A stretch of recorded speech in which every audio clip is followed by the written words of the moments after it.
and Steve Blake was open, and I gave the ball to Steve Blake, hoping that Steve Blake would have made the shot. He missed the shot, but it's okay. It was teamwork. I trusted Steve. I wasn't pushing myself. That was me at my worst. I might have still been the best guy in the room, but that doesn't mean that was going to make me ready for the world. Staying motivated for me was real easy because I love to play the game. We've always wanted to give back. We always give back. Our dad installed that in us at a young age. What does consistency mean to you in your success? Consistency is consistency times sacrifice times dedication equals success. You know, it's just every day piecing it together. I've always been good at my craft, so I haven't always lived this, not that I'm straight edge, but this firm focus on what I'm doing, you know. I used to go out till 4 or 5 in the morning, get in my car, go to the gym, sleep there for like 4 or 5 hours. When practice would be at 9:30, I'd wake up, go kick everybody's butt out 4 hours of sleep, and go about my day, you know. And I did that for a long time because I was like, man, but I'm better than all these guys. Why should I have to change? And I would tell my coach, but what I have to change? I beat your best guy. I wasn't pushing myself. That was me at my worst. I might have still been the best guy in the room, but that doesn't mean that was going to make me ready for the world, you know. So it's a lot of times people, I think, undersell themselves. They rather be doing things that are absolutely detrimental to them that they don't even know. Even maybe watching TV, watching something stupid that you don't need to be watching on top of, instead of getting rest, or reading something that might save your life one day, or things like that, you know. Expand your life, you know. You have great intention, but sometimes you can get in your own way. How do you narrow it, and what mentorship are you using? What people in your life are helping you with this stuff? Well, you know, you got to break through, you know, the business world. When you're trying to do business and you can't solve a problem, you need a solution. How do you find that solution? Sometimes that solution is mentorship and advisory, you know, and I figured that working with a team is the best thing for me. I remember Kobe had a shot to tie the game in Oakland, OKC.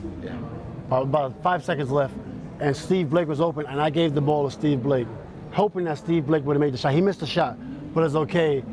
It was teamwork. I trusted Steve. Kobe was very mad at me, you know, but it's all about trusting your team, and I feel without my team, I won't win. And I surrounded myself with great advisors and mostly founders, because I'm founding a company. I need to surround myself with founders.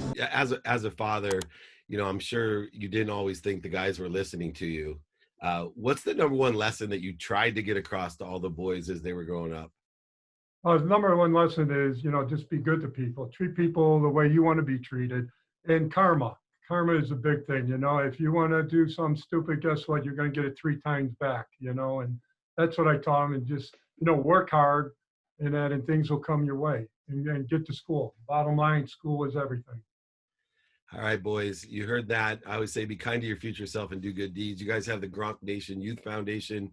You're doing all kinds of incredible things for kids. I say to plant seeds under trees you'll never sit under. How do you guys decide between all of you who's doing what? And is there still some competitive stuff going on even in the charitable side? I'll just start off with about the Gronk Nation Youth Foundation. All right, which Gronkowski is this, by the way? This is Roberto. Now. The famous Roberto. Yes. Welcome. ¿Qué pasa? Yes. So our family, man, you know, our dad installed it in us to always give back. And growing up, we had access to everything. You know, sometimes my father wouldn't buy us the best equipment, but we always had equipment to use. We always had friends to play with. We always had brothers to hang out with, brothers to compete with. We lived in a great neighborhood where we had friends just left and right, playing basketball with, playing football in the backyard with, playing mini sticks with. So we had a great opportunity growing up as kids. We had access, we had equipment, we had friends to play with. So that's everything you need as a kid. So we've always wanted to give back. We always give back. Our dad installed that in us at a young age. And we're always doing charity events ever since we got into the NFL, into the pros. All of us, all 5 of us brothers, we're always doing charity events over there. We're helping out other people. So we finally decided to start our own foundation, the Gronk Nation Youth Foundation. And that kind of established from our childhood because, like I said, we had access to everything.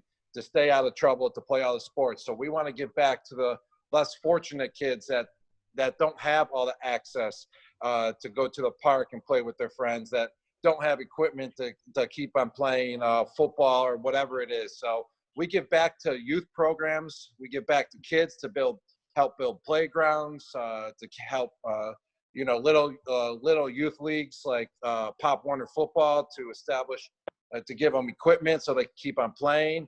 So these kids have the opportunity that we had growing up. So whenever we have a chance, my brothers, they do a great job giving back. We kind of collaborate on what we should do. We did stuff in Buffalo before at the Boston's. We've done stuff in Boston. We've done stuff with many of the hospitals, the Buffalo Children's Hospital, the Boston Children's Hospital. So we just come together and collaborate. I wouldn't say that that's where we never really competed before. We just always come together, collaborate, and do things with to help out kids, because we had such a special, childhood growing up, that we love to give back, and we love to, give back to the community in whatever ways we can do. What are some of the things that you did to stay inspired, motivated, and consistent, which you had to do all of those years so that you didn't quit?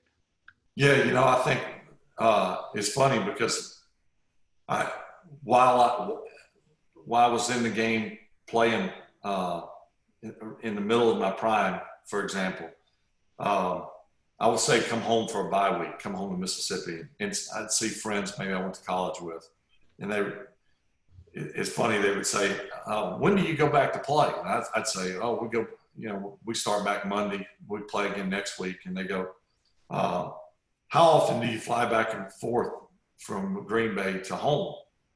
And I said, well, I come home for the bye week and that's it. And they go, well, you mean you don't live down here the whole time? I go, no, why?